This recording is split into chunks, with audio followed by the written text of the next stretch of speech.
আজ 17 মার্চ সোমবার। আপনারা দেখছেন বেস্ট টিভি, সাথে আছি আমি হানিফ হোসেন। সাতক্ষীরা সীমান্তে অবৈধ ভারতীয় নাগরিক আটক।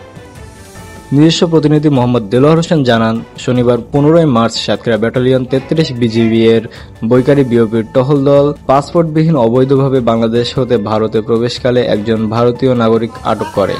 তাকে আইনানুগ ব্যবস্থা গ্রহণের নিমিত্তে সাতক্ষীরা সদর থানায় শবদের কার্যক্রম প্রক্রিয়াধীন রয়েছে। দেবটায় জোরপূর্বক ছেলের সন্তানকে কেড়ে নেওয়ার সুবিচার প্রার্থনা।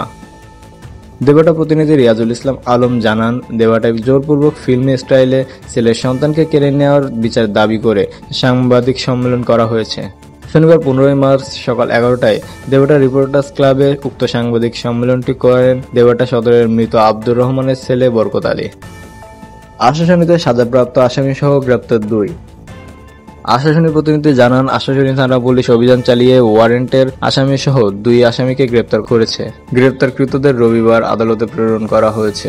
আশাশুনি থানার অফিসার ইনচার্জ মোহাম্মদ নোমান হোসেন ও পুলিশ পরিদর্শক জনাব মোহাম্মদ আব্দুল ওয়াদুদ এর নেতৃত্বে এসআই মোহাম্মদ আশিকুর রহমান অভিযান চালিয়ে বলাবাড়িয়া গ্রামের সুনীল কুমার মণ্ডলের ছেলে গৌতম কুমার মণ্ডল এবং মধ্যম একসারা গ্রামের রজব আলী গাজীর ছেলে বেলাল হোসেনকে থানা এলাকা হতে গ্রেপ্তার করেন।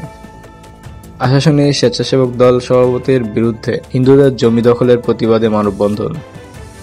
আশাশুনি প্রতিনিধি আরও জানান, আশাশুনিতে উপজেলা স্বেচ্ছাসেবক দলের আহ্বায়কের নেতৃত্বে হিন্দু সম্প্রদায়ের জমি জবরদখল, নির্যাতন, ত্রাস সৃষ্টির প্রতিবাদে ও নিরাপত্তার দাবিতে মানববন্ধন করেছে ভুক্তভোগী পরিবার ও এলাকাবাসী। রবিবার দুপুর 12টার দিকে আশাশুনি জনতা ব্যাংকের সামনে এই মানববন্ধন অনুষ্ঠিত হয়। তালা পাটকেলঘাটা শুরুলিয়া ইউনিয়ন বিএনপি ইফতার মাহফিল অনুষ্ঠিত। তালা প্রতিনিধি মোহাম্মদ আকবর হোসেন জানান, সাতক্ষীরা তালা পাটকেলঘাটা শুরুলিয়া ইউনিয়ন বিএনপির ও তার অঙ্গ সংগঠনের আয়োজনে ইফতার মাহফিল অনুষ্ঠিত হয়েছে। রবিবার 16 মার্চ পাটকেলঘাটা শুরুলিয়া হাই স্কুল মাঠে অনুষ্ঠিত ইফতার মাহফিলে সভাপতিত্ব করেন শুরুলিয়া ইউনিয়ন বিএনপির সাবেক সভাপতি রাশেদুল হক রাজু। প্রধান অতিথি হিসেবে উপস্থিত ছিলেন বাংলাদেশ জাতীয়তাবাদী দল বিএনপির কেন্দ্রীয় কমিটির প্রকাশনা বিষয়ক সম্পাদক সাবেক এমপি হাবিবুল ইসলাম হাবিব। এ পর্যন্তই। পরবর্তী সংবাদ পেতে সাবস্ক্রাইব করুন বেস্ট টিভি ইউটিউব চ্যানেল এবং ফলো করুন দ্য ডেইলি সাতক্ষীরা সংবাদ ফেসবুক পেজ।